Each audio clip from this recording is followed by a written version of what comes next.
Before we introduce our guest for today, I want to tell you about some of the content of this week's VetVault 321 newsletter.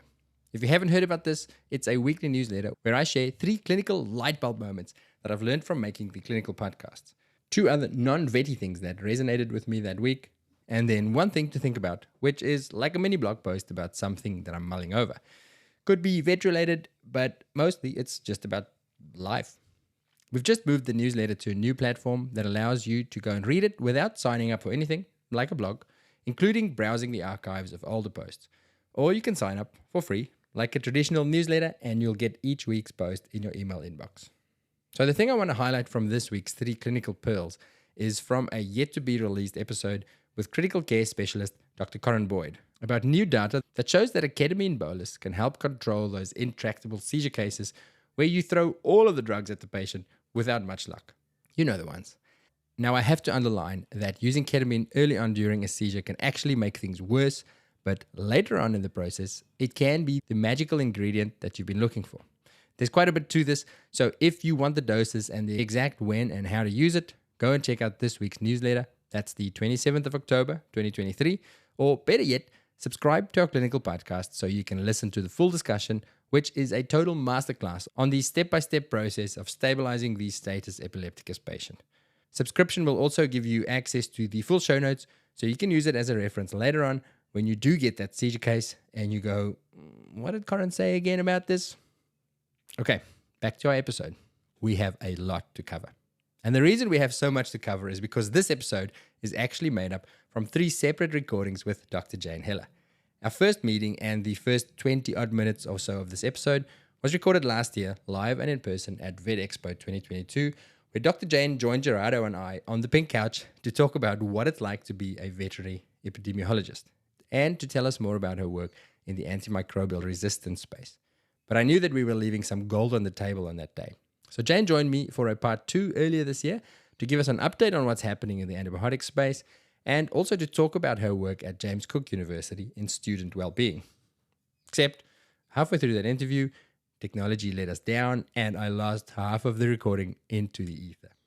So we caught up again a few weeks ago, 3rd time lucky, and I finally managed to stitch it all together into one beautiful Frankenstein of an episode where we cover a wide range of topics. But first, let me officially introduce our guest. Dr. Jane Heller is the epitome of a multifaceted vet career. She's a veterinary epidemiologist with an interest in infectious disease epidemiology, with particular reference to antimicrobial resistance and the potential for zoonotic transfer of pathogens between animals and humans. Jane's early career consisted of a couple of years in private practice and at the University of Sydney. She went on to complete her training in veterinary epidemiology and public health through a PhD and a residency at the University of Glasgow, and in 2009, Jane took up a faculty position at Charles Sturt University, where she progressed to work as an associate professor in veterinary epidemiology and public health, a position she still holds as a part-time appointment.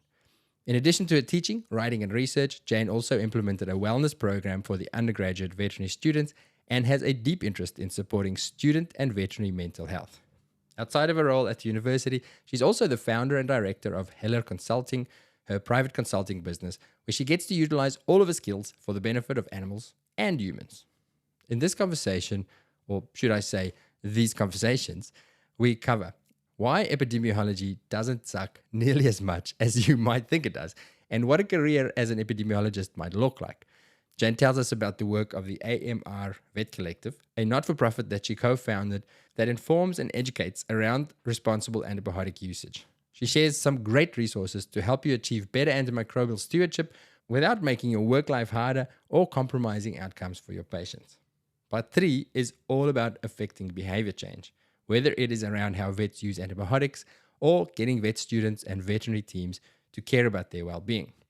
Jane also shares openly about how her work in the space challenged her personally and what she learned from these challenges. Now, if you are not and have no interest in becoming an epidemiologist, then you could skip to about the 10-minute mark where we start talking about how we're thinking differently about antibiotic usage. And this bit I would urge you not to skip. It's really essential listening for anyone with a license and a reason to prescribe antibiotics, which I'm assuming is you. At around the 40-minute mark, we pivot to talking about how we can influence behavior change in a group, which leads into the conversation about student well-being, which in turn is a really lovely framework for creating systems that support well-being in the real world without, and this is important, putting your own well-being at risk, like in a vet business. So if you are in a position of trying to influence positive change and you're frustrated because people are not engaging and you're not getting traction, then this one is for you. Okay, please enjoy Dr. Jane Heller.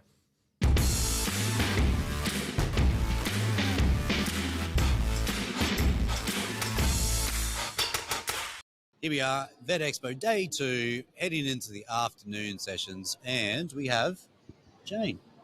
Hello. Who's Jane? Who's Jane? Yeah. So I'm Jane Heller.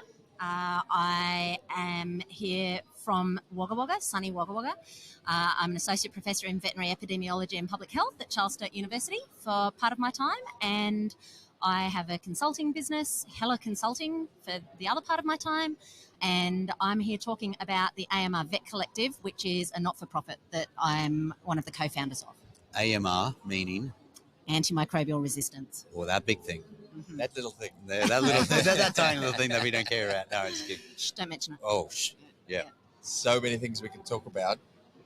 Let's talk about we've not spoken to an epidemiologist. Oh, you almost couldn't even say the word. Yeah, I know. That's why I wanted you to introduce yourself, because I was going to say Yeah, but I couldn't say cannabinoids before, you know. Yeah. There you go. So Restart. Epidemiology Yes. at uni for most vets, unless it's changed drastically, was the thing you had to get through. Yes. Because like the stumbling block to get you to the stuff that you really want to do. So epidemiology was like, I think we even had ours on a Friday afternoon. So it was like, the worst. to be honest, I actually kind of liked it a little bit. A little bit of me went, this is quite interesting stuff. But mostly it's just like, I was not interested at all. It's so hard. How do you go from, I want to be a vet, to becoming an epidemiologist? Okay. How did I do that? It was an accident, I guess. So my full disclosure, my father is a human epidemiologist.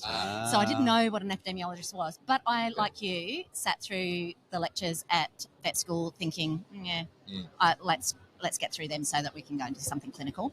And I went out into clinical practice, and I really enjoyed clinical practice, and I didn't think anything about epidemiology, nothing at all, less than nothing. And then I went back and did an internship at the University of Sydney, and then internship in what? Just small animal practice, small animal medicine and surgery at the Camden campus. Okay.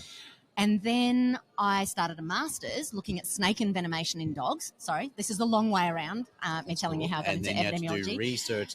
I had to do some research. And then actually there were two guys that came out from the University of Glasgow that are fantastic epidemiologists and researchers, and they were really fun.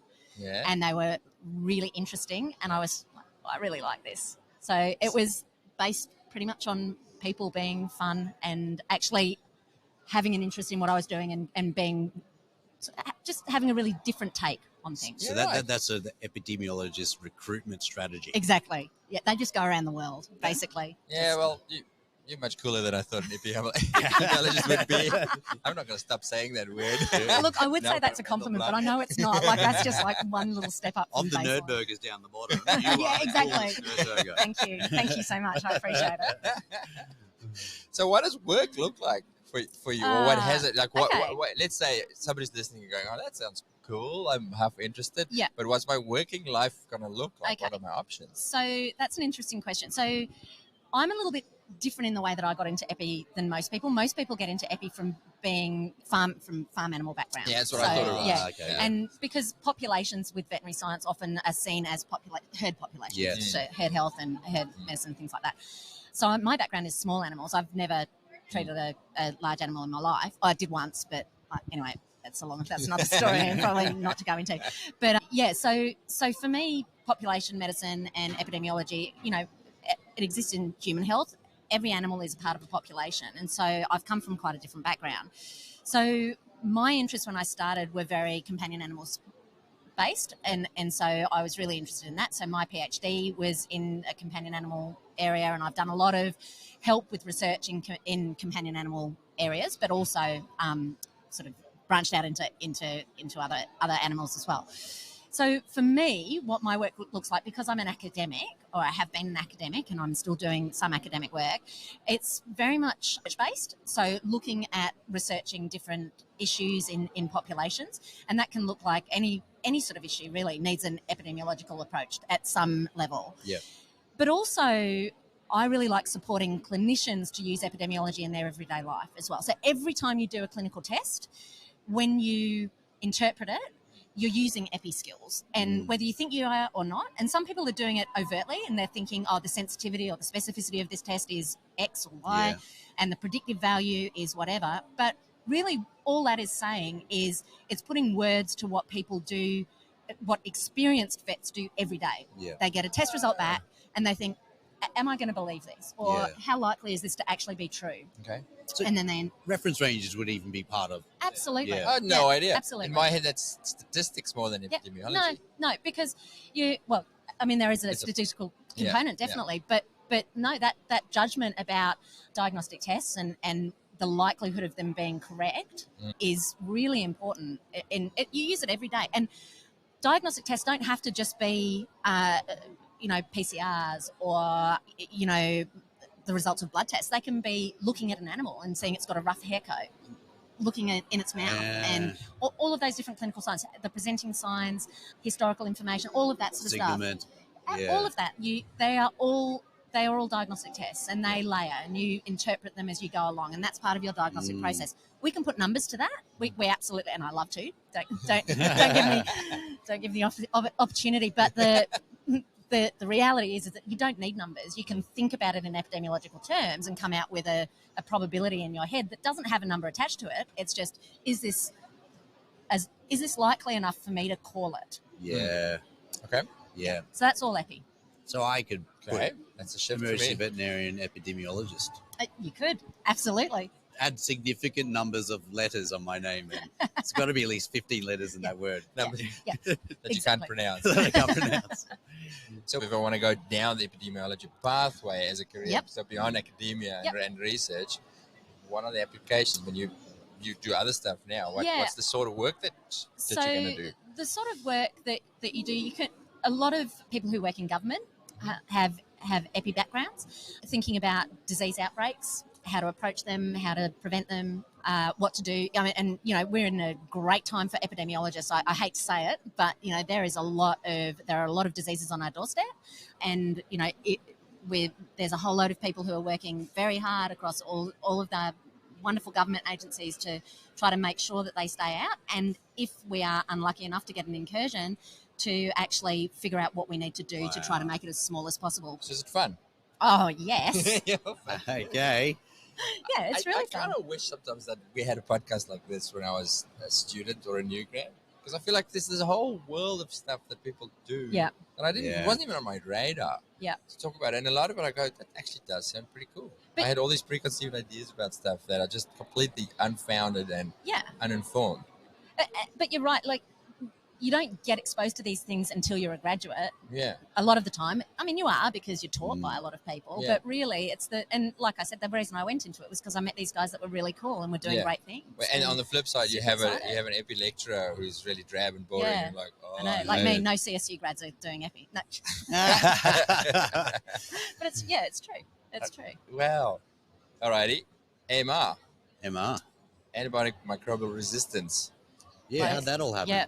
Does that tie in? Did that happen because of your job? Yeah, Of your it did. career? Yeah, it did. I did my PhD in antimicrobial resistance. I was really interested in it. And I did a PhD. I was over in Glasgow because I'd followed these guys that were really cool over to Glasgow. And, I was interested in antimicrobial resistance. I knew it was an issue. I wanted to do something about it. I did my PhD in it, in an area in it, and just got worried about it, I guess, and so wanted to do some work in that space. So it's a tricky space to work in, and we were speaking before, and I think you said something that it's something that I think about often, and it's really true. It's really like climate change. It's a thing that we know is going to be a really big issue. It is a little bit of an issue. Well, it is an issue. It's certainly a big issue in some areas. It's only going to get bigger. Yeah. But actually that immediate threat is quite minimal to individuals. And so it's really hard. And it's hard to get action on an individual basis. It's really hard. And one of the things that I really love is communication and communicating science and thinking about how to communicate. And so I think that's part of the reason that my interest was piqued in this area as well, because it's an area it's a big area, but people aren't engaged with it. And so that's a challenge, right? It's interesting and important. Yeah. Yeah, we talked about it before. The psychology of getting people to care about it is hard, because it is a distant problem. It can sound like a bit of a dry problem, like a bit of a, and it is your first instinct is almost, well, this is just going to make my everyday life even harder, because I have all these decisions that I have to make around my patients. Yeah, and is it really real? And is it really real? Is it just really going to happen to this one patient that I give this drug to, and so forth? Yeah. Yep, so exactly. let's give it some perspective in terms of real. Jane knowing what she knows now versus Jane practicing clinician back when you qualified. Yep.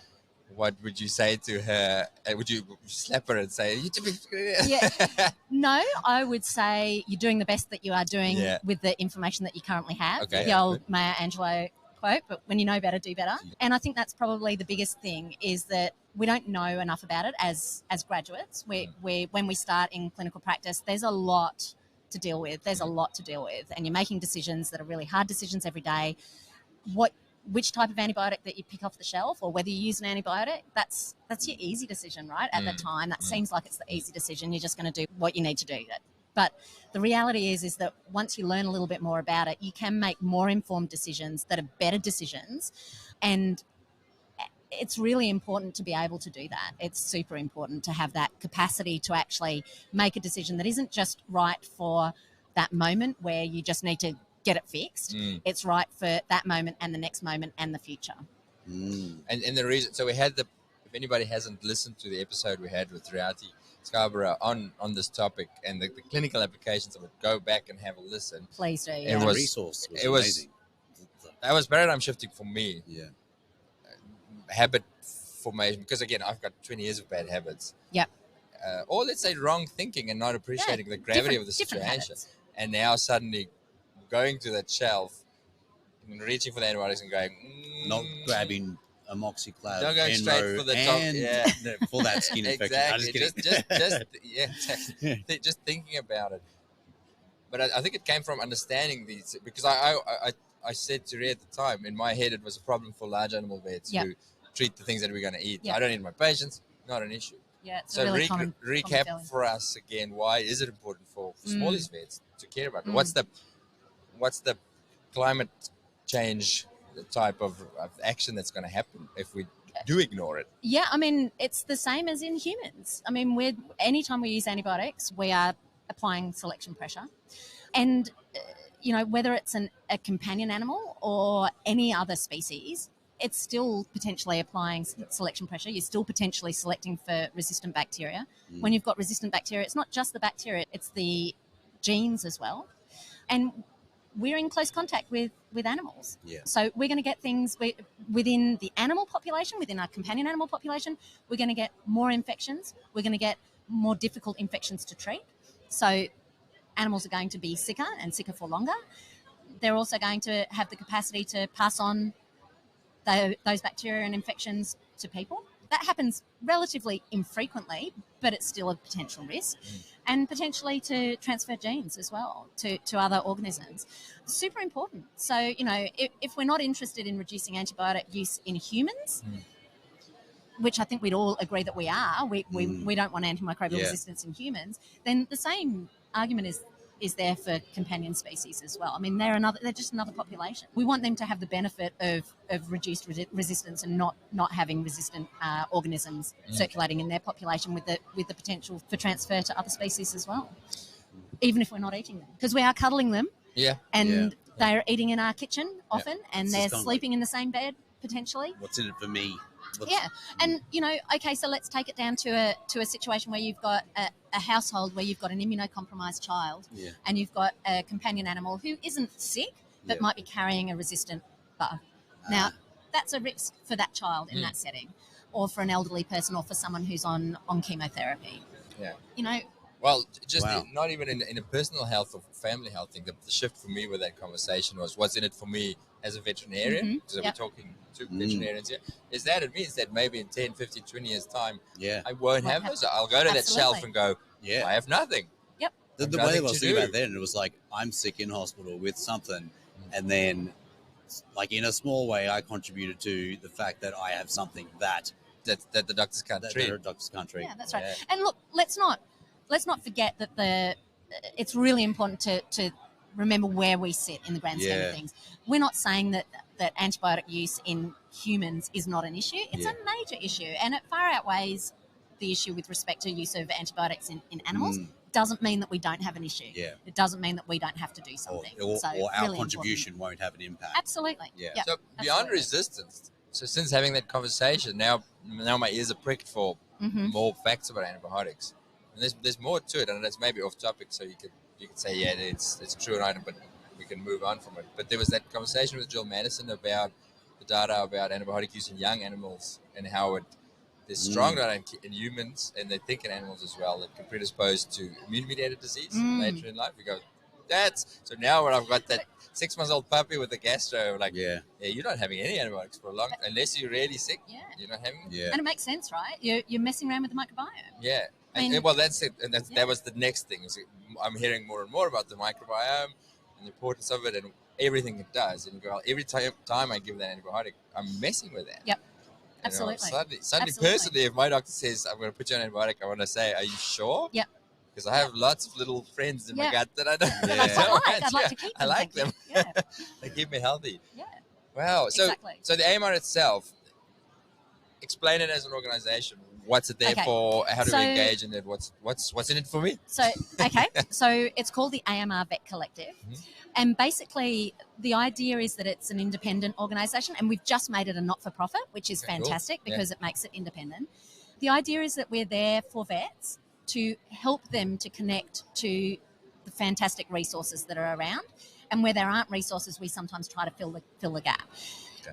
There's an online learning program that's the big ticket item, because to do an online learning program, that's an investment of time. It's commitment, There's CPD points available with it. It's free. It's an easy, as far as online learning programs go, it's a pretty good How long resource. is it? How much time are we talking? So it's a 9-module program, and each of those are a couple of hours each to go through. So it's, you can dip in and out, and it covers a whole load of different things. And we've just also developed a first species-specific module, which is a poultry module, and that's not just for poultry vets, it's also for anyone in general practice who sees any sort of poultry coming in, so your backyard chook, all those types of things. So super, super useful, but you have to click on the button. You've got to register for it, right? That's a big deal. But then the other thing that we have is a website that is designed to help people to connect with all sorts of other resources that are developed by all these other wonderful groups, including RE and the group that RE's in Melbourne, who have the absolutely fantastic resources. So the idea is we're a collective. People can go there. They can get access to other material that is developed by other groups. They can also get access to the guidelines. So there's a lot of guidelines that are being developed all the time for antibiotic use. So we've got guidelines for companion species. We've got guidelines. Well, what else have we got? We've got a mental blank. We've got sheep. We've got cattle. We've got pigs. And they're all housed on different areas, but you can access them all through the AMR Vet Collective. So the idea is that it's an easy place to get to any resource that you need about antimicrobial resistance or stewardship. Okay. And we've got some downloadable resources for clinics as well. Yeah, the resources are really good. They're really good. So is it searchable? So I'm trying to think in terms of my day-to-day. So now I'm aware of this. Yes. I want to be better about it.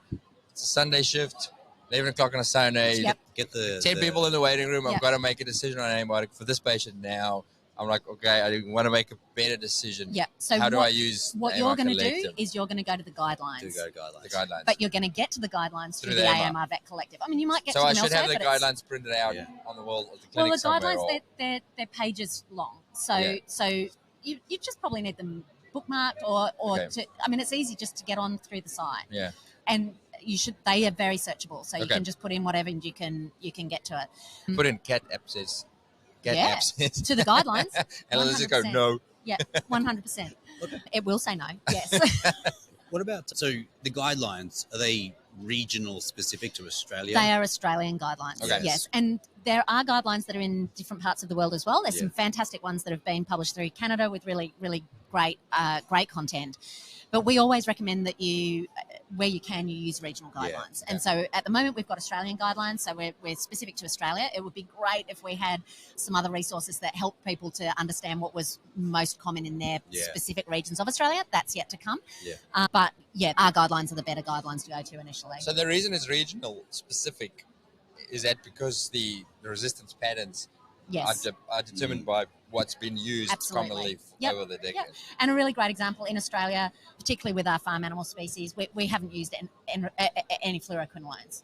So we have a very different resistance profile for our bacteria that are associated with farm animal species than they might do elsewhere in the world. So salmonella, for example, in Australia. So better here? Much better here. Oh, really? Much better here.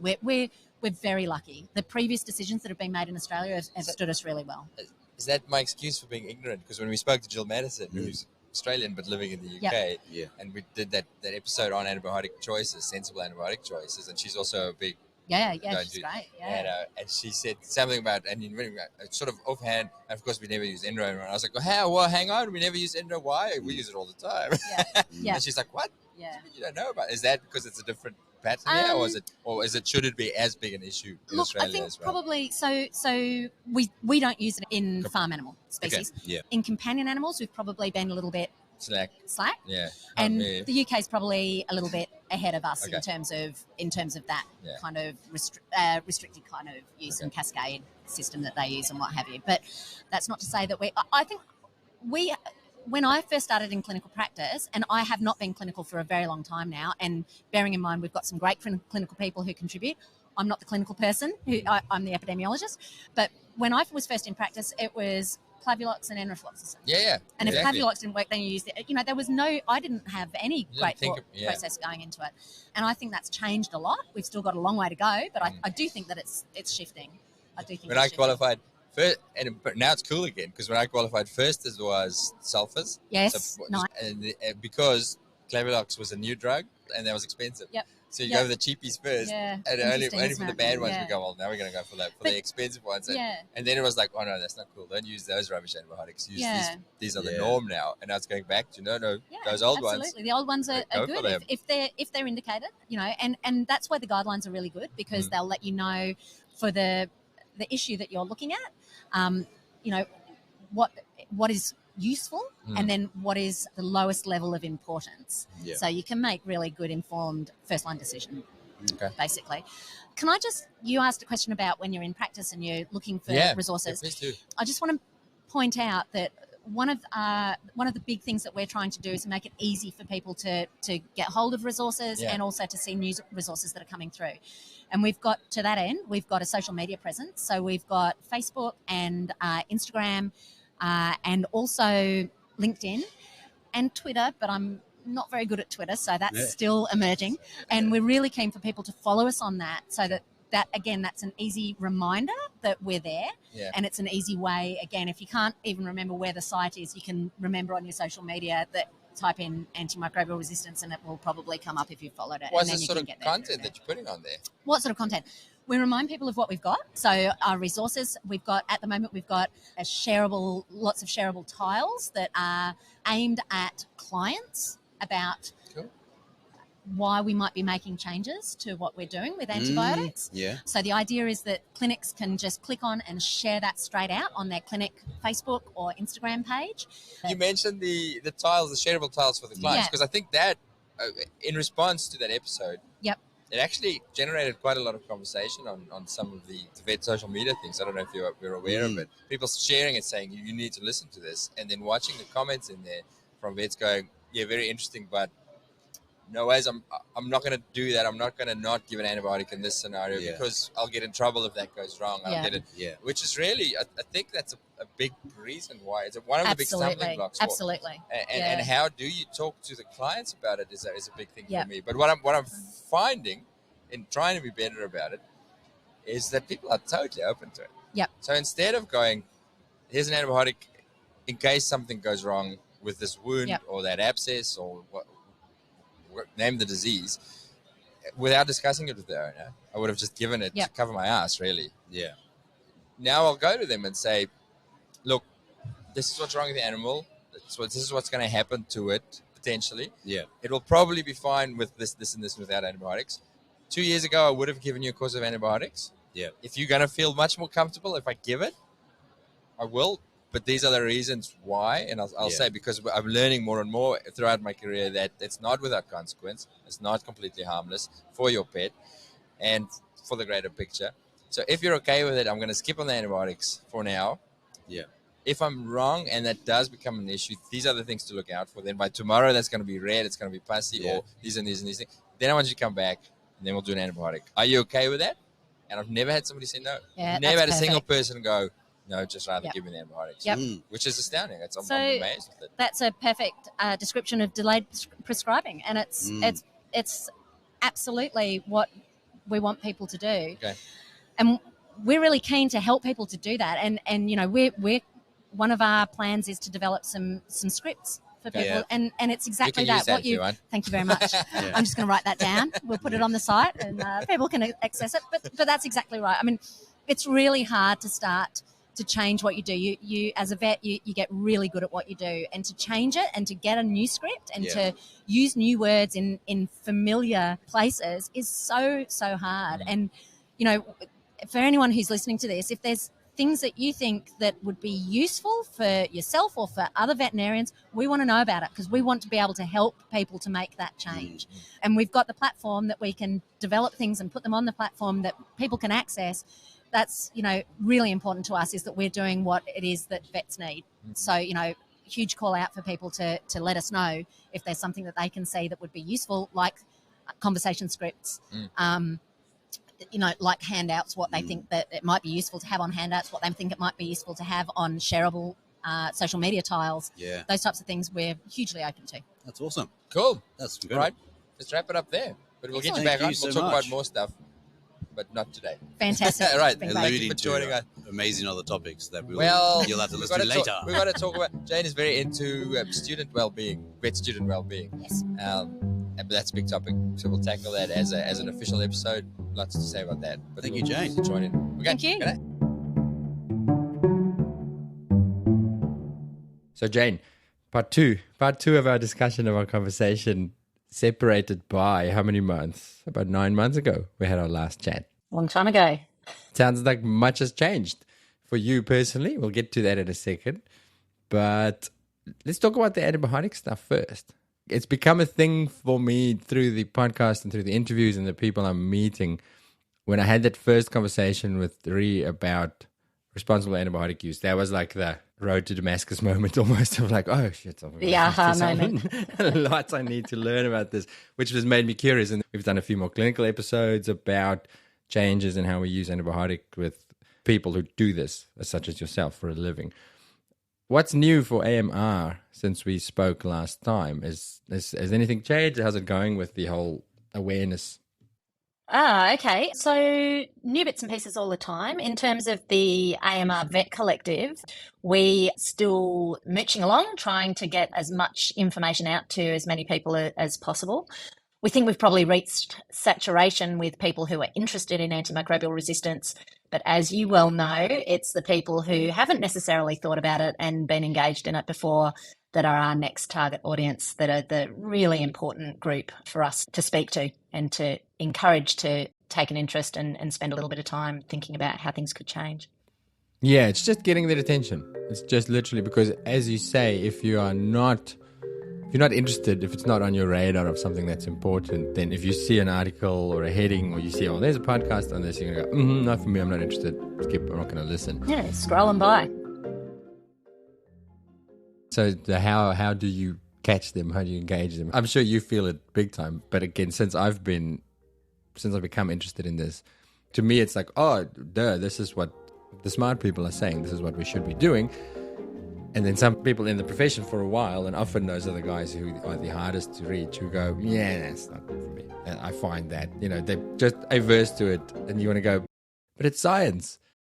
the science says this. You can't just go on your own opinion. You have to follow. And no, they're just like, nah, clients will complain. Do you find that? Yeah, and I mean, there's a whole load of social science in this, and I think that's where the next wave really is. And I think the thought about forcing people to do anything is we've given that up because it's not useful. It doesn't work, and it actually is sometimes counterproductive and detrimental. And I think really what we're wanting to do with the AMR Vet Collective, and one of our big aims, is to come alongside people and to really help people, because often people aren't interested because they're worried and they're vulnerable. Is what I've been doing wrong? And yeah, of course it will be. What everyone does all the time is wrong, and there's no shame in that. There's nothing bad about it. I just went to a course on epidemiology last week, and a whole load of stuff that I've been doing for a long time is wrong. Great, I've figured out in a new way, in a different way. There's new stuff. Let's do it differently. And the trick is trying to help people to be open and vulnerable enough to say, okay, I actually don't know. How do I now learn and change? And how do I find the time to do that? Because I think that's the other really big thing, is how do I eke out time to actually make these changes that are difficult and not easy and not intuitive necessarily to begin with. So the main thing is the psychology and the social science around it. And I think coming alongside people is really important. How we get alongside people is the hard thing now, I think, is getting access to actually being able to access these individuals who really need some help to start thinking about change. Yeah, time. I'm trying to think of the stumbling blocks for me and other people that I see. Time, habit. It's just a new habit that you have to learn. So even that's where I'm stuck now, because I cerebrally know it. But as you say, on a busy clinic day, it's just so easy to do the thing that you've always done. And you have to interrupt yourself and go, hang on, wait, and then start cultivating those new habits of doing it, and a little bit of courage, because some of the things, it's a fear-based thing. It's a fear of change, and then also a fear of repercussions. Go, well, it's worked for me for the last 20 years, what I've done. What if this doesn't work and I start having blowback and I have issues with clients, or, treatment doesn't work, or the animal gets sicker or something like that. So that was a big thing for me. And I find that's a big stumbling block for a lot of people, is to go, well, if I don't use antibiotics like I'm used to, then my client's going to be unhappy. They're going to come back, or they're going to go to the other vet, and the other vet's going to say, that guy's an idiot, he should have used antibiotics, or he should have used a longer course of antibiotics or something like that. So I think that's probably the biggest stumbling block. I've seen, if I don't give that cat abscess antibiotics and he goes septic, I'm going to be in trouble. Absolutely. Never mind the fact that the chances are very, very low. I think story-based learning, and I think one of my big things that I'm very keen to do in the AMR Vet Collective when we get a little bit more funding is to collect stories and to collect case reports and case studies, not of really interesting, difficult cases about antimicrobial resistant organisms, about these really simple cases that are done so often with using antimicrobials. Your example is a perfect one, treatment of abscess, cat fight abscesses, really, really beautiful example. Treatment of diarrhea, surgical use of antimicrobials, those types of things. I want case after case after case where they're fine. There's no antimicrobials used, or there's a change in antimicrobial usage, and we get good outcomes, because I think that's what's missing. When people have been doing it a certain way for a long period of time, they've got a big backlog in their mind of successful cases, and I'm going to put successful in inverted commas. So not successful long-term because we're contributing to resistance and it's not evidence-based anymore, but there's no catalogue of successful changes. And I think that that's what we can have. And I've spoken to many, many vets who have made changes like you, who have found it really difficult, but who have been really successful with it and said, this is what I do now. I don't have a problem. This is how I address it. And this is what I do to mitigate any effects with clients. And another thing that you said, I'm pretty certain you mentioned it the last time we spoke, the script that you have in your head, that the way that you talk to clients about this, because everyone is a veterinarian, you have scripts that you go through and you say the same thing or a similar type of thing every day or every time you see a similar sort of case. And actually changing that script is really tricky. But having some actual words around it, and I think you put some words around it the last time we spoke, and having that in your mind and being able to call on that, I think, super valuable and really empowering. So I think those types of things are good. I'll say that script again in case this conversation was off air. I can't remember because we've chatted again. But I find it really useful because that fear of the clients being pissed off if I don't do antibiotics. I've found it completely unfounded. People are so open to it because the non-veterinarians, the human population, they're aware of antibiotics being an issue. It's in the media. It is out there. So my script goes, so let's say the cat abscess or the hemorrhagic diarrhea or all of these things that I traditionally would have just gone, oh, I'm going to go, just to be sure, we'll cover with antibiotics. I'll say to people now, 3 years ago, I would have given you antibiotics for this. That's the way I was taught, and I've done that for 20 years. But there's new information out there that says it's not actually necessary. Most cases will be absolutely fine. I'm also learning about the potential negative repercussions of antibiotics. It's not without consequence. It can have long-term effects on your pet. And people know that. They go, yeah, I'm aware of it. So then I'll say to them, what I want to do is try without antibiotics. If it develops an infection, if it is going to be an issue, these are the things that you're going to see. Your animal's going to get sicker. You're going to, and I give them the whole spiel of what to look out for. I'll say, if I'm wrong about this and he does need an antibiotic, within a day or so, you're going to see he's going to be worse instead of better. Then I want you don't even have to bring your pet back. Just come back, and it's on my notes. Just pick up some antibiotics. That's straightforward, and then you're going to start him on an antibiotic. So I make it easier for them. And then I end by saying, but if you're uncomfortable, if you'd rather we'd use antibiotics, I'm not going to say no. I'm happy to do it. And I've not had a person say, oh yes, actually, can I have the antibiotics yet? I think it's money as well. Like an antibiotics course is $60, $80, $100. And if I say to them, it's probably not even necessary, they go, yeah, I don't want to spend extra money. Again, I'll even say to them, if I'm on the fence, I'll say, if it's okay with you, go to your reg vet, or because I do emergency, or come back to us in 24 hours time and we'll recheck the temperature to pick up any early signs. And that really works. It really works. And people have no resistance. And as far as I know, I haven't had any horrible experiences. I say as far as I know because as an emergency vet, my patients go back to the regular vets, but I've not yet had a reg vet call me and say, you fucking idiot, my patient died. Why didn't you give an antibiotic? Yeah, and there's nothing that is overriding your clinical acumen there. It's still working within your clinical acumen. We're not conversing around lack of use of antibiotics. It's changing with current evidence and understanding. And I think that script is absolutely brilliant because you're giving power to the client as well, and you're telling them what to expect. And that potentially delayed prescribing as well, another absolutely brilliant and very, very valuable resource to do. And that's a really good option for people as well, is to really talk about that, to ensure that people know that they can come back if they're uncomfortable and they don't actually, it's not a all or nothing phenomenon.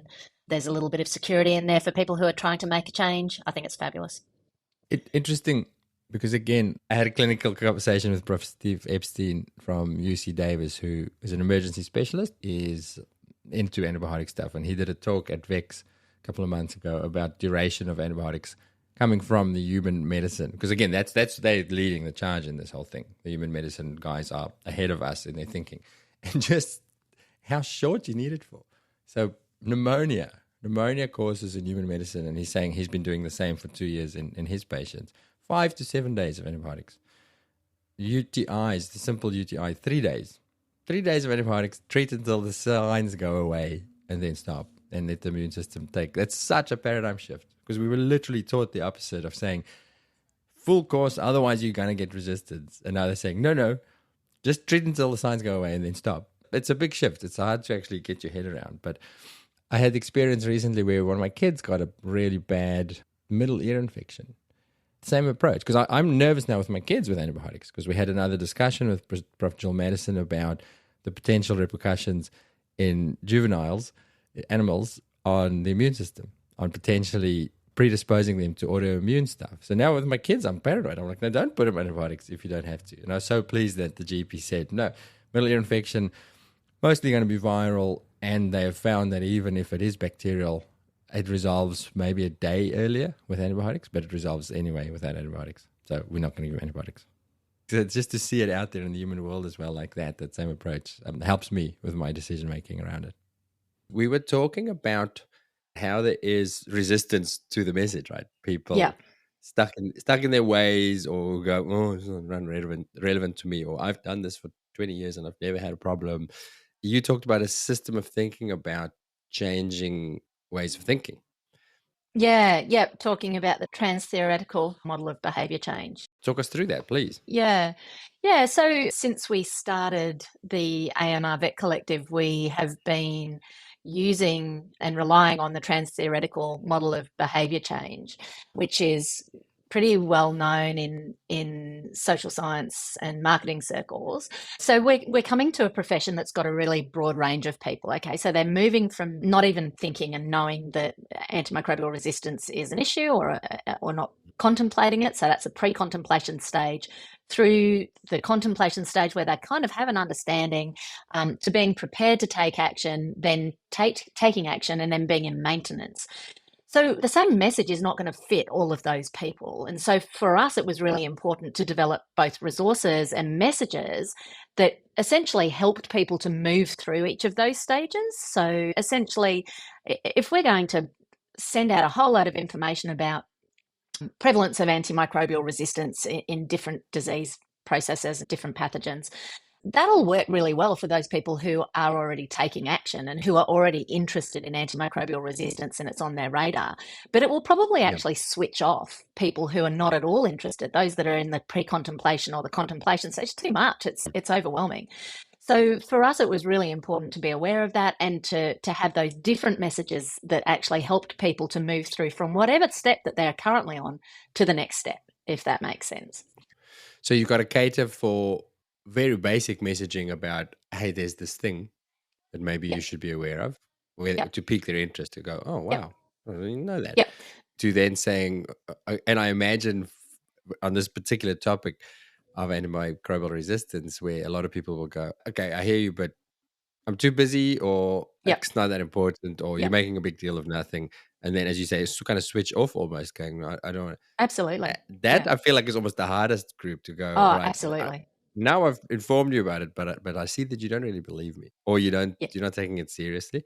Or again, it's almost like the climate change thing. Sometimes you just go, oh, geez, it's another thing to worry about. I'm actually going to actively disengage from this because it causes me worry and I feel overwhelmed and powerless.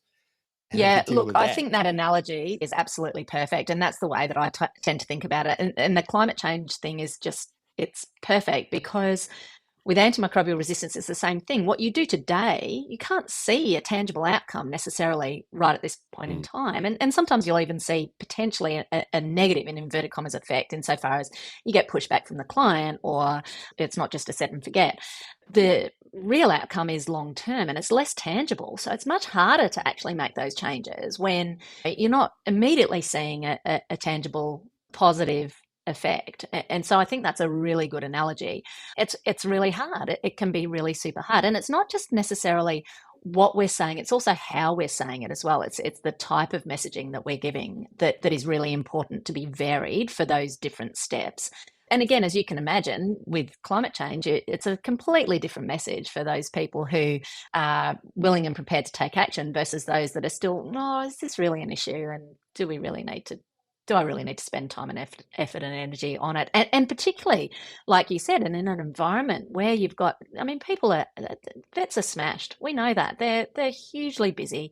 There's a lot of competing interests in terms of what they spend their time and effort on. And we are absolutely aware that even with the best of intentions, antimicrobial resistance and antimicrobial stewardship by its very nature is a little bit down the list. So we're just trying to help people to make it easier to bring that up the list and to make it something that people are happy and easily able to engage with. So to make that practical, how are you doing that? Let's talk about that group of people. Is it just repeated messaging through social media or email? Like what's the plan? And the reason I'm digging into this is I feel like this conversation about changing ways of thinking can be so useful for a practice owner or for anybody who's trying to change any behavior in clinic, out of, or when we start talking about the wellness stuff as well. It's the same thing. You've got to change mindset. Yeah, look,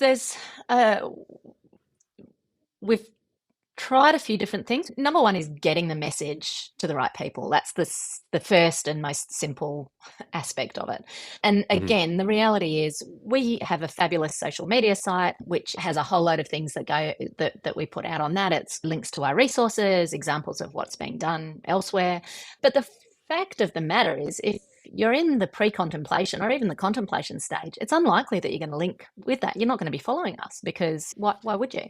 So access is the first issue and the first really important point. And it's actually where we've hit quite a bit of a stumbling block, because it's quite hard to access people around this, where people are not looking for it.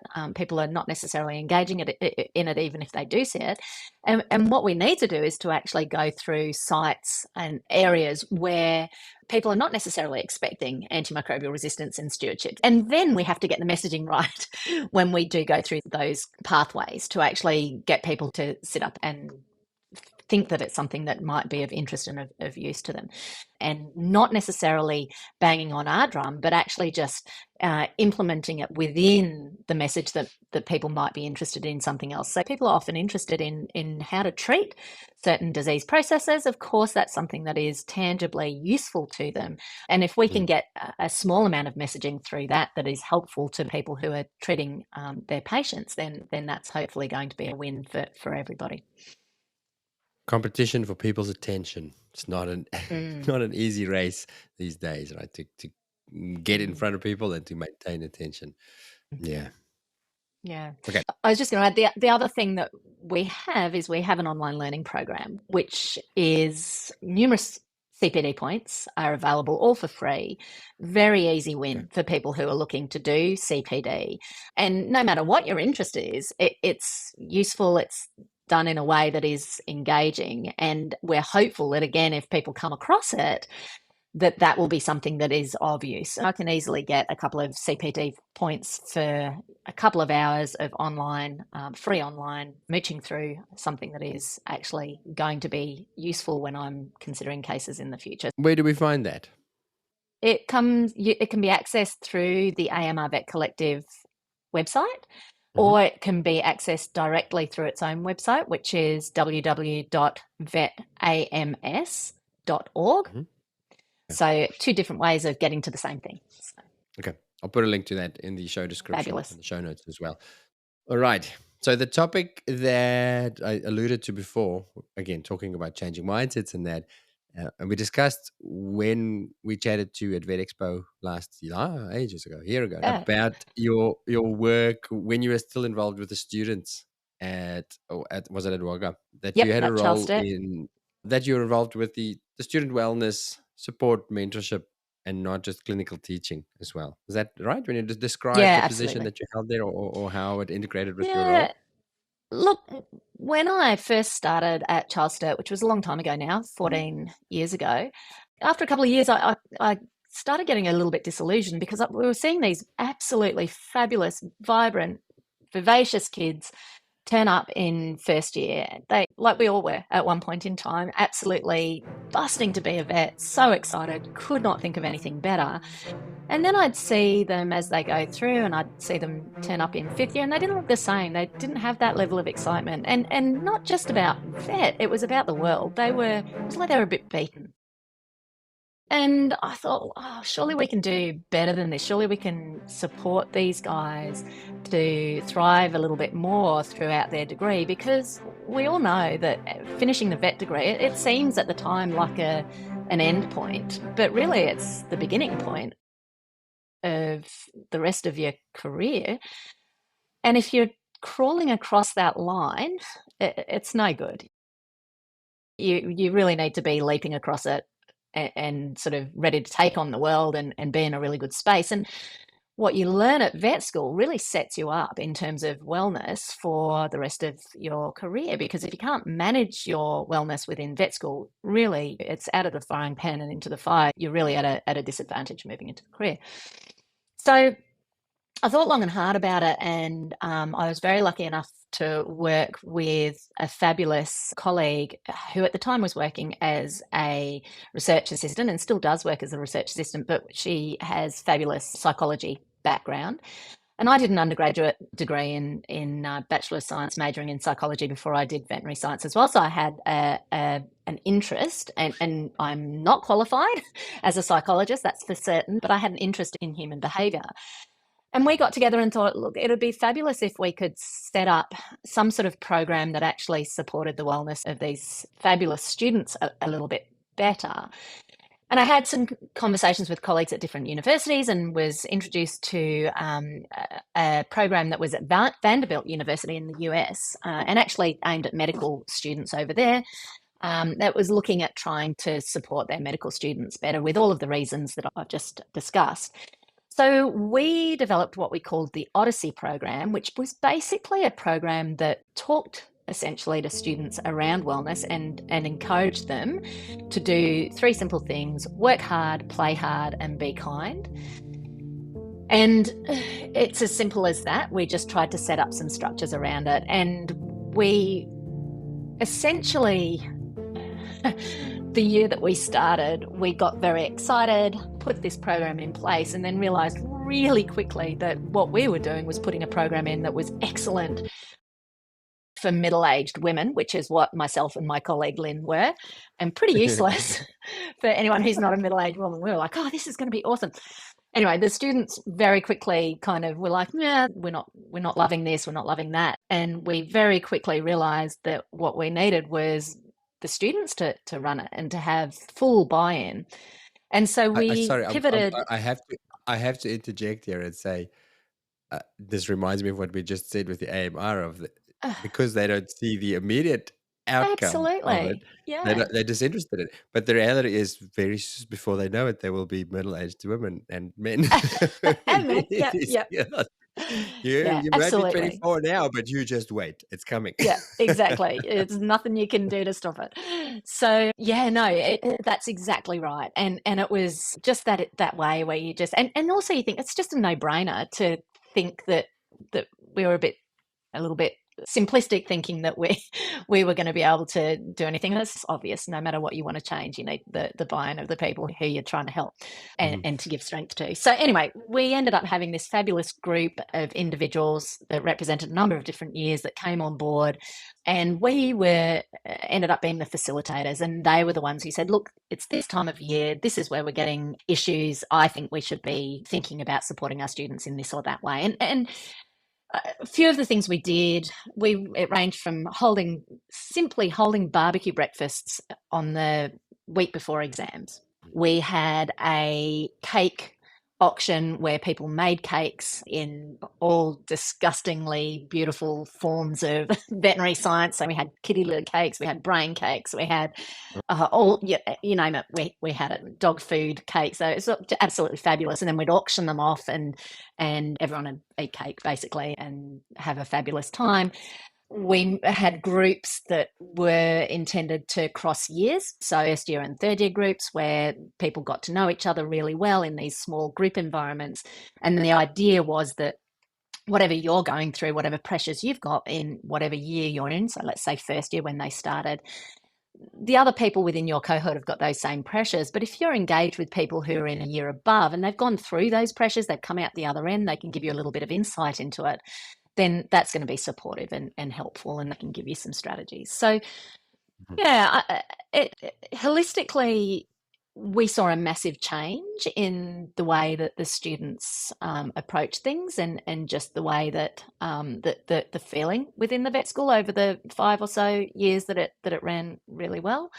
There was obviously varied responses to it. And, when you start university, you don't want to be told that you need support. You don't want to be told that you're going into a profession that you need to really think about wellness in. And so there's always pushback, but holistically and in general, we saw some fabulous results from it. It's so tricky what you mentioned there is that balance of, you don't want to be a negative Nelly, and if they're excited and they want to get out into the workforce, and that's great because we want that enthusiasm, because what I'm tired of is a bunch of middle-aged whingers who talk about how much it sucks to be a vet. Absolutely. Yeah. So we want that enthusiasm, but we also need to be realistic. I had this challenge literally a week or so ago. I was at a small wellness-based event at UQ for the students there. And the job was to go give a motivational talk. And I was like, yeah, totally, I can do that. I can definitely. And when you sit down and funny, the week that I started to write down some ideas I wanted to talk about, I had 2 scenarios with veterinarians, one 20 years out and one 2-3 years out, having a conversation about how they're struggling. The 20 out one was just talking about burnout, and these are enthusiastic, these are vets I respect, they're not whingers, they are really. And the other one was just saying, it's really hard. She's a senior. She had a job before studying vet for 15 years, and she said that was just so much easier. Which made me think, how do we approach these students? Because that is the reality. It's gonna be freaking hard. But yet I know lots of people who thrive, lots of people who are happy despite the hard. Did you find ways that worked to, you said the word buy-in, or to engage people Yeah. in and this goes for, I'm asking about student, but the same way happens in practice. You want to create, Absolutely. especially the bigger businesses, you want to create programs. If you have a Yep. caring boss and they want to create a wellness program or something like that, but I don't know, people don't want to engage in it. Look, the best thing that we did was just to act as facilitators, just to open the doors and say, anyone who has an idea, you're welcome to come to us. And we had fabulous ideas, and it hit the spot, and it would hit the spot for different groups at different points in time. So as an example, we had some people come to us saying, we really want to talk about LGBTQI. We want to talk about it. We want to have a talk.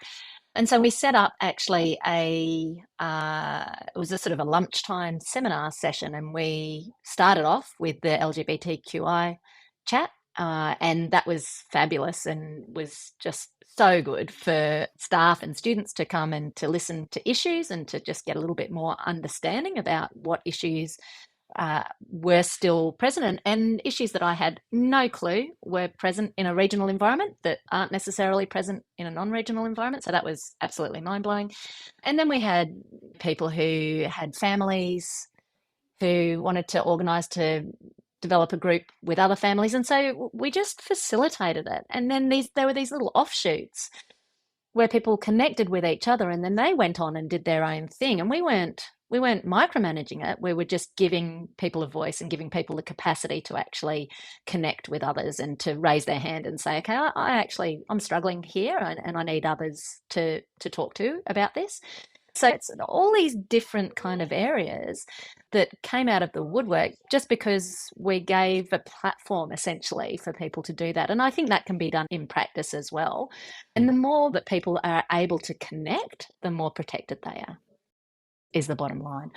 I like what you're saying there. There's a couple of takeaways, and the one that you say there is, when it comes top down, with the best of intentions, right? We're trying to fix this for you because we really care and we want to make it better. But if I think immediately of me and my kids, if I come with an idea, I get eye rolls. Oh, yeah. man, really? Ugh, boring. And maybe it is a bit like that with students or in a practice or something like that, is to say, well, as soon as it's management or the leadership team that comes and says, hey, here's what we're going to do to fix you or to make things better, then people are like, oh, not interested. But I like that idea of saying, we want to help you, but we're not going to tell you what to do. Here's time and here's money. Do what you want to do. And then the second thing that you said there that actually jumps out to me is that you had very different things for different people. Because that's the other thing. We want to find the solution for the team, for the whole 50 clinics of our corporate group. And that's not the reality, because my struggles are not your struggles.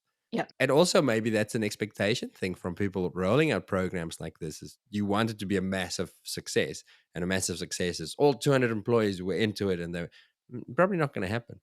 This is a shift for me to go, if 5 people show up and get value from that session, good. Yep. The next session Absolutely. will tick the box for the other 10 people. That's fine. Absolutely. With an overarching goal. I think as long as people are aware again of that overarching goal, and for us, we tried to make it super simple: work hard, play hard, be kind. That was it. We figured if people managed to adhere to those 3 things and they had that in the back of their mind, and then did all of these other little things that were seen as positive for whatever groups, then we thought that was a win. Yeah, I want to dig into those 3. So work hard's easy in our profession. That's a given as a student and once you start working. What does play hard look like in this context? Great question. We had specific ideas about what it looked like, and it was that it was scheduled play, that it wasn't negotiable. It was, if you work hard, you also must play hard. And play looks different to everybody, but we challenged people where we could to connect through play. So we would say things like, if you like running, can you join a running group? If you like knitting, can you join a knitting group? If you're religious, make sure you go to church and connect. What does play look like to you? And when you figure out what you like, then make sure you do it. And independently, as someone who, my door was always open to students, I can't think of a time where a student turned up into my office in tears, and there were a lot of times where they did, that I didn't suggest that they work less and play more. Most of the time it was, well, what are you doing for yourself and how much are you playing? And I don't mean, I would often say, well, you need to watch more Netflix, but don't watch more Netflix in a mindless way. Schedule it in. If you love watching Netflix, don't go your whole time studying, going, oh, I wish clicking through different things. Schedule a time and make sure that you do it. You do your 2 hours study, you do your 2 hours Netflix or 1 hour Netflix or whatever it is that you decide you're going to do. Schedule it in, make sure you do it and feel good about it. Don't feel guilty about it. It's actually, there's such a benefit. That's that shift, because very often, and I still find it, I've got a lot of work to do. And then when I do my fun thing, I have this niggly little, you should actually be, I'm using the fun, whatever the fun is, whether it's TV or surfing or something, as an escape. But as you say, it's a guilty escape, so it doesn't actually do me any good versus no way. Yeah. Next week, this time I'm doing this and screw everything else. I'm disconnecting and having fun. Purposefully, mindfully having fun. Absolutely. It's that mindfulness, isn't it? It's just doing it mindfully.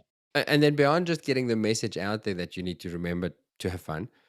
And it's interesting, I listened to a quick little side track to a podcast recently. I forget who it was, but a guy who does happiness research. And that was one of the things. Pleasure was one of the 3 key pillars of happiness, is that you have to do something pleasurable. There's pleasure and achievement, basically a job well done, and then purpose. But the interesting thing he said about pleasure is it really helps also to stop it from becoming a negative thing, like an addiction, like a Netflix addiction, is to say, when you have pleasure, try and do it with somebody always. And you said it there before, community. To say, well, schedule pleasure and ideally don't do it alone, because then it can become a vice versus an uplifting thing. So when you do your thing, do it in community. I was going to ask you though, so beyond just getting the message out there that you should do that, did you guys track it at all? Was it I don't know, do you have an outline or a framework where you say, okay, well, show me your hours of fun in the last month? No, not at all. Just get the message. No. Okay. Yeah, it was just really trying to get the message out. And the difficult thing, I'll tell you, the most difficult thing was making sure that there were role models. That the staff, we're in a university environment. The most difficult thing was actually getting staff on board and making sure that the staff were practicing what we were preaching, because it wasn't necessarily what they were preaching. And sometimes it was in direct contrast to what some of the staff were preaching.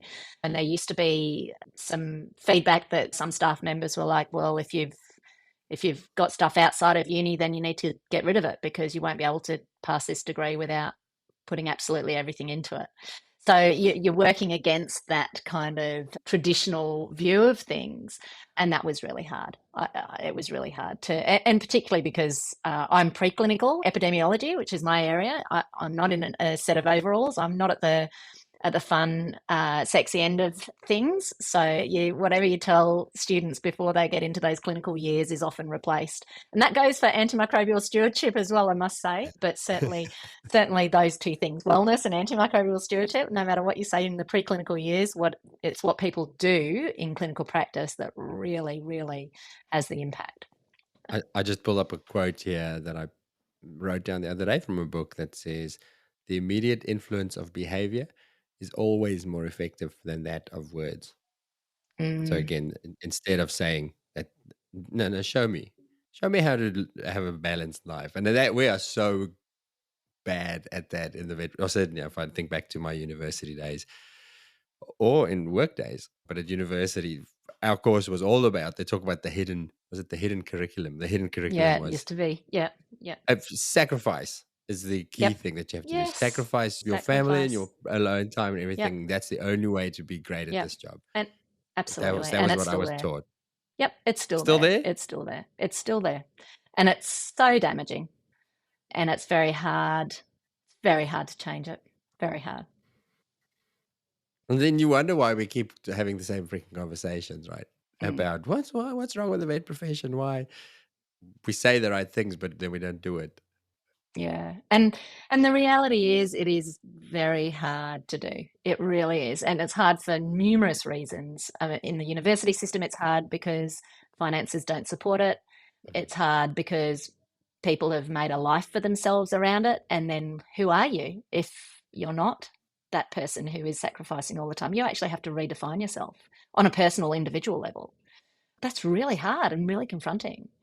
And I think probably it's why our profession will thrive once the new generation comes through and gets to actually be in those positions of influence. For a I'm second, I hopeful. thought you were going to say once all of the old guard is all dead. Oh, no, I would never say that. So play hard and then be kind. What does that Yeah. look like? How did you talk about that? Look, we didn't labor it because I don't think it needs laboring, because it's simple in its simplicity. It's in its words, it's simple and it should be obvious. And we just modeled it, and we asked students to think about it when they were giving their feedback. Every student has the opportunity at the end of every session to feedback on their classes to their lecturers. Now, it's an extraordinary privilege to be able to do that. And certainly I didn't when I was an undergraduate. It was not a thing. And the privilege is that there's no feedback that they get. So it's one-way feedback. It's anonymized or anonymous, and they can say whatever they like. And so as staff members, I've seen some pretty awful feedback.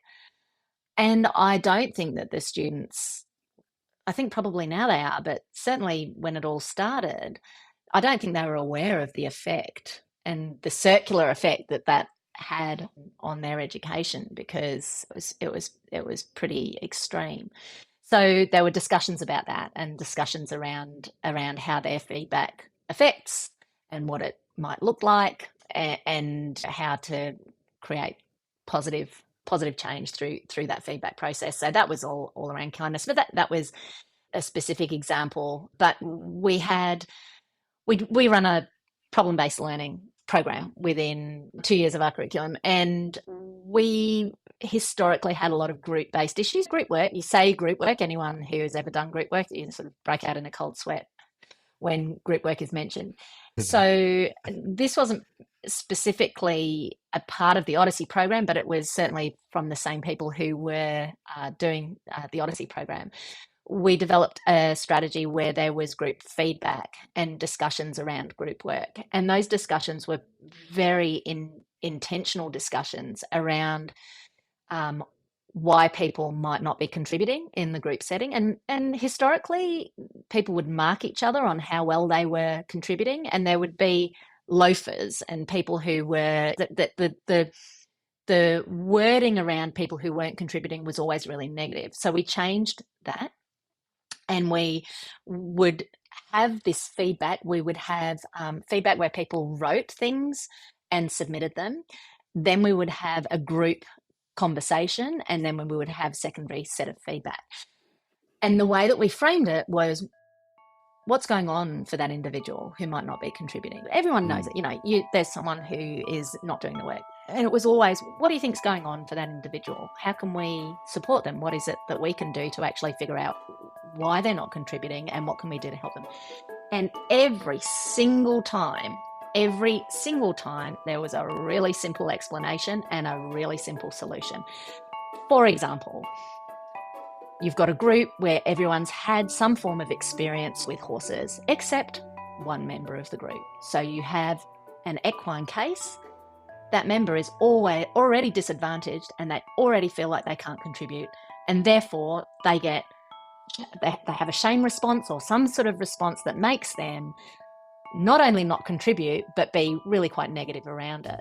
Simple, right? You figure out what's going on, and then they can get support from the other people. They just are able to be vulnerable then and say, actually, I haven't had any experience with horses.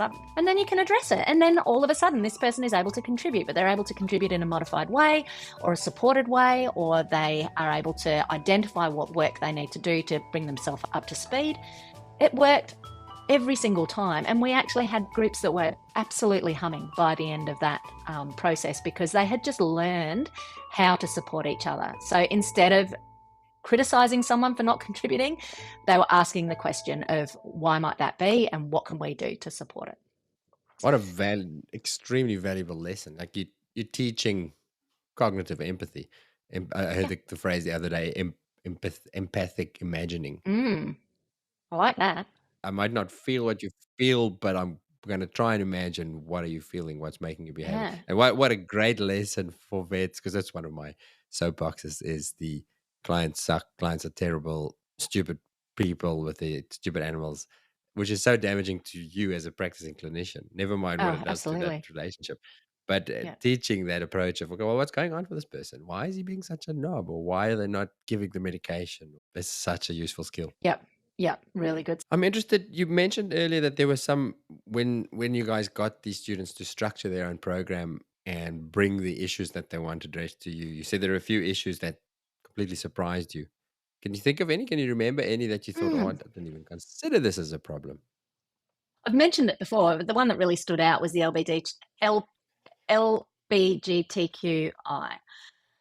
Or it's just Q now, I think. But that blew my mind, because when they came to me, I'm like, yeah, sure, absolutely. But honestly, I was so ignorant that I thought, isn't everyone's accepting these days? I mean, we're in the 2010s. Yeah, sure, fine. The information that I heard in that completely changed my view on it. So that was one, which seems, again, my ignorance is on full display there, because I was just living in a fantasy land where I thought that everyone was open and communicative, and I was wrong. And that was very, very, very informative for me. And then the other thing that I can remember is that one of our students came to us and said, I had a shocker when I started first year. I had no idea what I was doing. I'd really like to put together a little book that is a little book of how to do things for new students. And so we said, fabulous, we'll support that. That sounds great. You know, how hard is it to be in first year and to start university sort of thing, knowing obviously that there are some quite considerable challenges. She went away and she got contributions from a number of people in each different year, made this gorgeous little book, which was, I think she titled Dear Vet Student, Love Vet Student. And it was just gold about all these different things that you wouldn't think about. Don't put a saucepan in a microwave. Who knew? Like, I mean, really, really basic things that all of these different, and it extended from there into a whole load of different things, but just nuggets of gold from students in different years, just stuff that you just completely forget about or don't even consider, that actually they really knock you off your feet when you turn up out of home into a university environment for the first time. And that was just beautiful. I mean, there were so many fabulous examples in that. Is that book publicly available? I would love to see that. I feel like it should be a resource. Yeah, I'll dig it up. I will dig it up, because we actually printed it out for our students, but I'm sure we've got it online as well. When we spoke, whether this was off air or on, but you did say that, because it sounds like this role of yours was really fulfilling, but am I right in remembering that you said you also found it personally quite draining? Like it actually took it out of you to the point where you had to step away from it because you became the default counselor, and it started. Can you tell me about that experience? So I learned a huge amount from it, and I'm still learning from it in retrospect, thinking about how I engaged with it. And I think the first thing to say is that I never offered counselling, and because I'm not qualified, I was a conduit. So I saw myself as someone who could facilitate people getting the help that they needed and making the decisions that they needed. And my advice was often, do you need to take time out? Do you need to actually take time out from vet school? But obviously, as I said, my door was always open. And so I had a lot of people come to me who were struggling and in crisis situations. And subsequent to me being in the role, we actually ended up getting someone who had a dedicated portion of their employment as someone who could take on that role and do it far better than I ever did. But anyway, I'll come back to that. So I had a lot of students who were turning up in these having really difficult situations, and I was trying to help them to navigate through it by finding the support that they need, which we all know there's not enough support out there for people who are in crisis situations.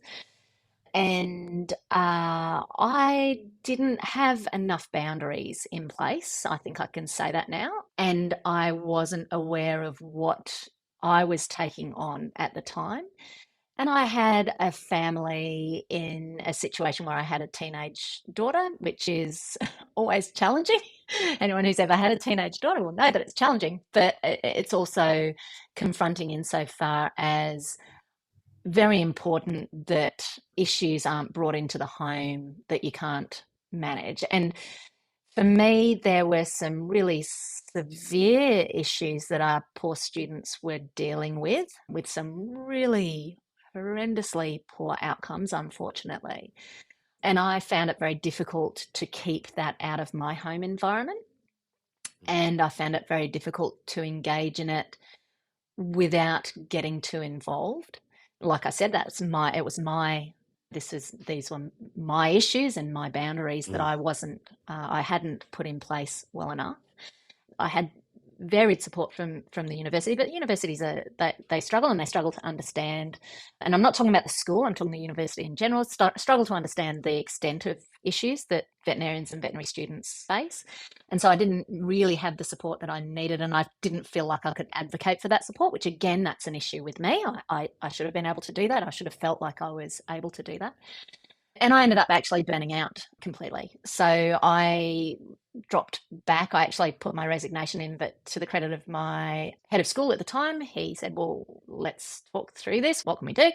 So I ended up going down to 2 days a week, and I started a business for the other 3 days a week, which it was a fabulous outcome in the end.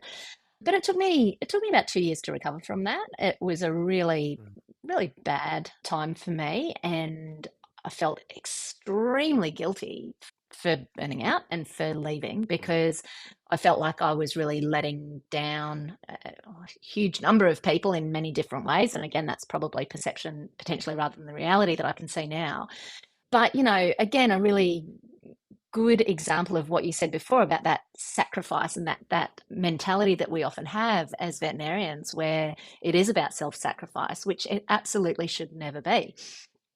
And so I think I learnt a lot. I know I learnt a lot from that about me, about how I engage with things, and also about the profession, because once you're a vet, you're always a vet. And even though I wasn't working in a clinical role, I still had that mindset that you described really well, that I think really is very hard to get out of in some situations. And then I applied it to this different scenario and really kind of sunk myself with it.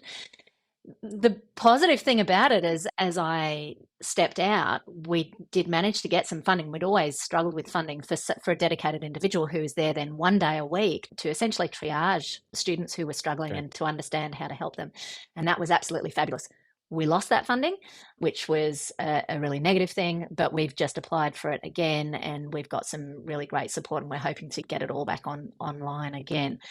So from a personal perspective, it was a really hard time, but immense time of growth and learning for myself. And certainly if I was to go back and do it again, I'd do it in a very different way. And I feel like I've gained some real perspective on what we can offer and what we should be offering our students and our graduates in this space without sinking ourselves in the process. Yeah. So you would have done it differently. How? Like, let's say somebody is in a mentor position or something where they are confronted with these situations, and it's sometimes as simple as just a senior student or somebody empathetic. Yeah. But you have these people who draw Absolutely. people there, right? People come and offload on them. How would you do it differently? Yeah, I would be intentional about my boundaries. I would sit down and think about it, and I would identify what I needed. I would identify how I was going to get it, and I would identify support. And that support for me would look very different to just going home and talking about it, or phoning a friend and talking about it, or talking about it to a colleague. It would be actual proper support. It would be scheduling in times to speak to someone, and whether that's through our IEP program, I think that's what it's called, the external counselling program that we have through the university, or whether it's through a different mechanism, it would be an intentional situation where I could actually speak to someone who has training and background in debriefing and communicating around this, because it's impossible to hold. You cannot hold it, and you should never have to hold it. And this is the other thing that I've tried to do. Don't know if it's with great effect, but I think really demystifying that communication around counselling and support, it's essential. It's absolutely essential. Doing the work on yourself and having someone to talk to who can reflect difficult things in your life back to you is absolutely essential. And particularly if you're in a supportive role of someone else, or if you're in a role that, whether you've chosen to or not, if you're in a role where other people are coming to you and that you are not necessarily providing them with counselling, but you are just within their orbit and needing to engage. That's super useful. I'm fascinated by the sentence you said earlier. I felt so guilty about burning out, which is almost funny. It's so sad. Yeah. Like, Yeah, isn't it? oh, I'm on fire. I'm so sorry that I'm on fire. Yeah. I hope I don't spit an ember I onto you. apologize. Sorry. Yeah. I don't know if it's time to even dig into the psychology of that, but yeah, like the whole burnout talk, that could be a whole separate podcast episode. But I've never heard Yeah. anybody say that I felt guilty about burning out. But I can see that, because you're feeling like a failure in it, right? Oh, complete failure. And no idea why, and no idea what you need to do about it. And it's extraordinary, actually. And I think normalizing conversations around that as well are really important, and understand. And I can say, I don't know what would have happened to me if I didn't step out. And I'm so grateful for having done that. And I just hope that other people, I mean, it felt like such a failing at the time, but it's just not. And we need to pivot so that we don't see it as a failing. And I've been talking about, well before I burnt out, I've been talking to students about it for years and years and years, saying, you need to step out, have a year off and come back. You need to thrive. This is what you need to do. But when it's you, or when it's in a slightly different setting or scenario, we just need to normalize it. It's not failure. It's essential, and it can take a long time to recover. And I will say I said 2 years, and I think easily 2 years for me to feel like I had some semblance of recovery, and that's a really long time. And I think people need to know it does, when you get to that level, when you're that low, which there'd be plenty of people out in our profession who are, it's okay to take the time. It's just trying to figure out how to do it and to get support to do it. I remember where I think it was with Rhonda Andrews, we talked about burnout, and when she described the difference between just being fatigued, I'm just tired and a bit run down, and burnt out. I used the example of a car running out of fuel, which is like, well, I need to just get some fuel, stop, take a pause, fill up, and off I go again, versus the engine's burnt out. You're going to have to tow it in. It's going to be at the shop for a long time. You're going to complete rebuild before you can hit the road again. And the other thing is, when you're in it, you don't know if you're ever going to be able to be rebuilt. That's the thing that's really scary. That's what I found really scary. You don't know. You don't know whether that's it, whether you're done. Well, toast. Rebuilding the exact same engine and then taking it back and doing the exact same stuff with that same engine again is folly, right? It's just something's got to be 100%. Different, because why did it happen in the first place? Yeah. And I think getting support for that and understanding about that is essential. And there's so many fabulous things in the public domain now. The Nagoski twins have that fabulous resource and book around burnout and have spoken about it just so well. If anyone's experiencing it, I would highly recommend that they engage with that as a start. They just explain it in a way that is just so tangible and so easy to grab onto and to feel. I think dig into it. Don't shy away from it, because you can't outrun it. That's for sure. It's not possible. Last time we talked about Ted Lasso. Oh, I love Ted. I usually ask people about their favorite podcasts that they listen to, but you and me have talked about Ted Lasso in the past. Can we talk about Ted Lasso? Is there any Oh, for anybody who hasn't watched it yes. yet, which I don't know if there's anybody out there. What is it, and why did you love it, and what did you take from it? Ah, Ted, righto. Do you know, I haven't watched it. The last time we spoke, it must have been the last It was episode, I think. at the Was last just, episode. yeah, I it hadn't was. watched the last episode, and you had. Yeah, yeah, and I was loving it. Anyway, I haven't actually. I'm going to have to go back and start again from the beginning. That's a good reminder. I'm going to watch it again. But Ted Lasso. So it's about a British football team who gets a new coach from the US who has had no experience of football, of British football, but has experience of American Soccer. football. Yeah. Of soccer, that's right. He hasn't had any soccer experience. So he just has this beautiful view on life and this beautiful way of engaging with the team and the individuals within the team and the management of that team. And it's just, how do you explain it? It's just life affirming. It makes you think, it makes you reflect, it makes you open your heart to all of the issues that they're going through.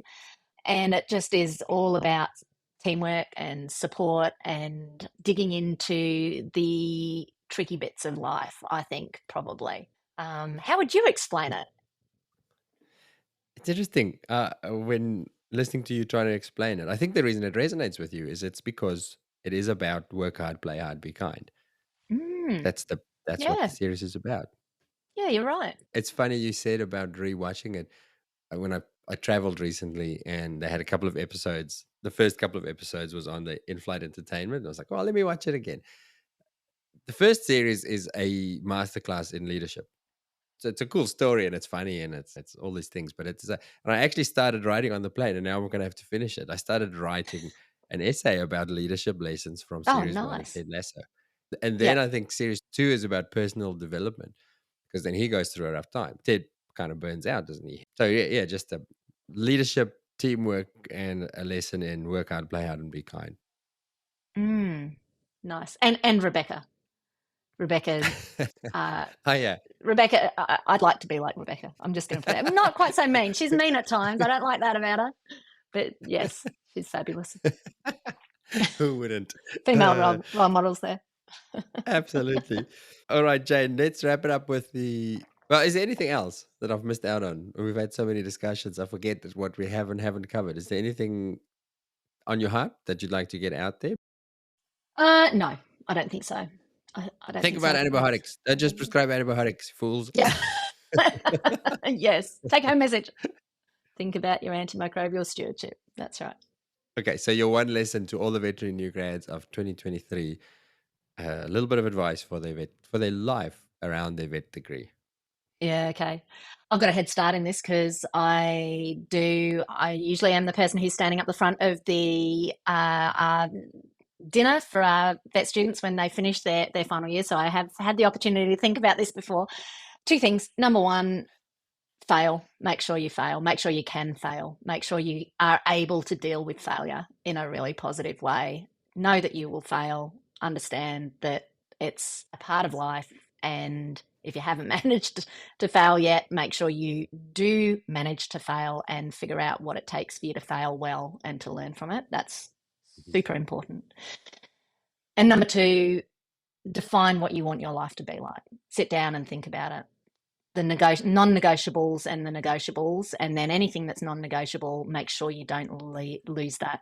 So whether it be friends, family, support, sport, whatever it looks like to you, whatever life looks like to you as is important, make sure that that is something that you can manage in whatever job that you have. And if you have a job that you can't manage it in, then you need to reassess. That would be my two main things that I would impart. I like that last one. I feel like, and people often ask me because I've often said on the podcast I didn't enjoy my vet career for at least the first 10 years, and I think probably that was the thing that changed was exactly that. The first 10 years was just I'm in this current and being dragged along, and I don't like it, but I had no idea of, well, what else then. So if not this, then what should it look like? And it was only when I started thinking, okay, well, what do I want? I know what I don't want, but what do I want? And then Mm. how do you make it happen?